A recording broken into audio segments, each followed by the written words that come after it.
आपने भी अनेकों बार कहीं ना कहीं ये बात सुनी होगी कि इस संसार में एक पत्ता भी ईश्वर की मर्जी के बिना नहीं हिलता। जो हो रहा है, जो हुआ और जो होगा, वो सब ईश्वर की मर्जी से होता है।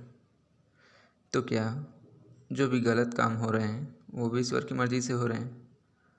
और अगर हाँ, तो फिर उसकी सज़ा हमें क्यों मिलती है?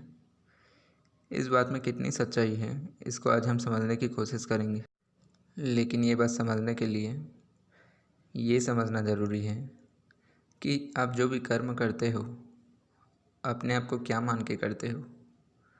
क्या आप अपने हर कर्म, हर कार्य अपने आप को केवल बॉडी मान के करते हो? ये प्रश्न क्यों ज़रूरी है? और क्या आप केवल एक शरीर हो? और इन प्रश्नों का संबंध हमारे विषय से कैसे है, इसे हम समझते हैं। जो व्यक्ति अपने आप को केवल शरीर मान के कर्म करता है, ऐसा व्यक्ति अपने हर अच्छे कार्य का श्रेय स्वयं को देता है, क्योंकि वह केवल ये मानता है कि वो केवल एक शरीर है। और जब भी ऐसे व्यक्ति से कोई गलत कार्य होता है तो वो इसका दोष वक्त या फिर अपने मन अथवा ईश्वर को देता है और ऐसा कहता है कि मन को ईश्वर संचालित करते हैं, मन मेरे वश में नहीं है। जबकि दोनों ही बातें गलत हैं। मैं ये नहीं बोल रहा कि मन ईश्वर द्वारा संचालित नहीं है, लेकिन इसको गहराई से समझना ज़रूरी है। पहली बात तो आपके पास शरीर अवश्य है, लेकिन आप शरीर नहीं हो। जैसे मोबाइल आपके पास है किंतु आप मोबाइल नहीं हो। शरीर पंच तत्वों से मिलकर बना है, जो कि कर्म करने के लिए मिला है। लेकिन शरीर सोच नहीं सकता और बिना सोचे कर्म नहीं किए जा सकते।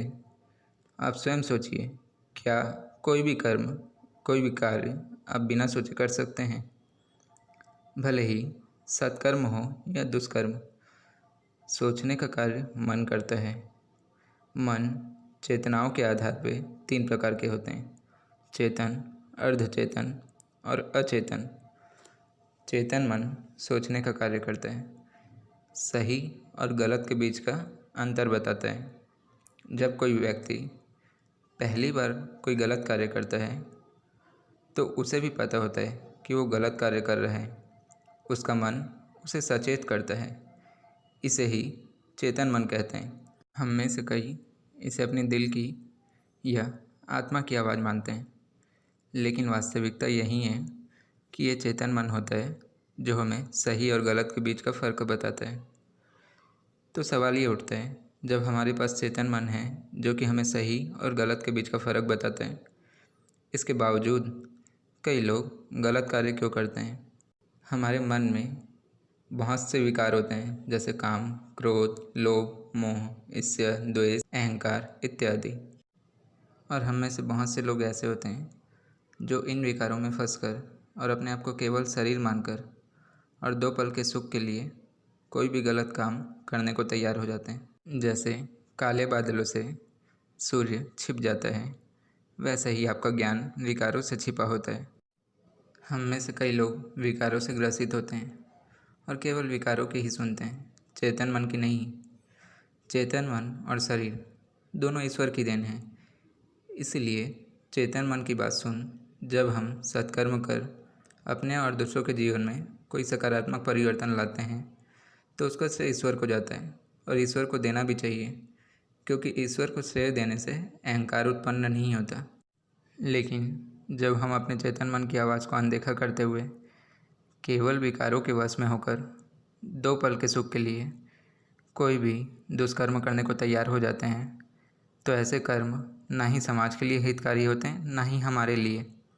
और ऐसे कर्मों का दोष हमें ही लगता है, क्योंकि ये दुष्कर्म कहलाते हैं। भले ही हमारे मन में विकार हैं और विकारों को काबू करना बहुत कठिन है, लेकिन नामुमकिन नहीं, क्योंकि मनुष्य ही एक ऐसा प्राणी है जिसे ईश्वर ने चेतन मन दिया है और विवेक दिया है। हमें वो शक्ति है कि हम अपने मन को वश में कर सकते हैं और मन को वश में कर सत्कर्म कर सकते हैं। लेकिन हम में से बहुत लोग 2 पल के सुख के लिए कुछ भी करने को तैयार हो जाते हैं। हम एक बार भी नहीं सोचते कि जो हम कर रहे हैं ये समाज के लिए हितकारी भी है या नहीं। हम केवल अपना ही भला सोचते हैं, तो इसलिए हमारे दुष्कर्मों का प्रभाव हमारे जीवन पर पड़ता है और उसका दोष भी हमें ही लगता है, क्योंकि उसमें हमारी ही गलती है।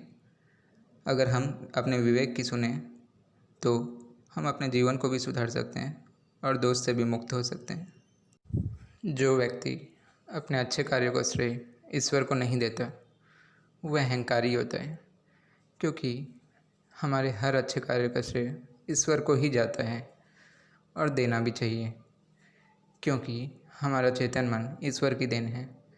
तो चेतन मन की बात सुन हम जो भी कार्य करते हैं उसका श्रेय ईश्वर को ही जाता है और ईश्वर को श्रेय देने से अहंकार उत्पन्न नहीं होता। और जो व्यक्ति अपने गलत कार्यों की जिम्मेदारी स्वयं नहीं लेता, ऐसा व्यक्ति मूर्ख तो होता ही है, साथ ही साथ ऐसा व्यक्ति जिम्मेदारियों से भागने वाला भी होता है। और जो व्यक्ति जिम्मेदारियों से भागता है वो कभी सफल नहीं हो सकता। ये बात सच है कि हमारी सांसें भी ईश्वर की देन है और ईश्वर की मर्ज़ी के बिना हम एक कदम भी नहीं चल सकते, लेकिन हम अपने अच्छे और बुरे कर्मों का चयन स्वयं करते हैं। इसके लिए ईश्वर ने हमें पूर्ण आज़ादी दी है। जब भी हम कोई गलत कार्य करते हैं तो ईश्वर चाहे तो हमें मृत्यु दंड दे सकते हैं, लेकिन वे नहीं देते, क्योंकि वे हमें सुधरने का मौका देते हैं।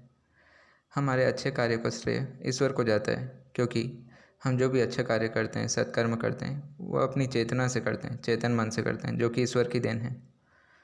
लेकिन जब भी हम कोई बुरे कार्य करते हैं, दुष्कर्म करते हैं, वो हम चेतन मन से नहीं करते, अपने विकारों से ग्रसित होकर करते हैं, इसलिए उसका दोष ईश्वर को नहीं जाता।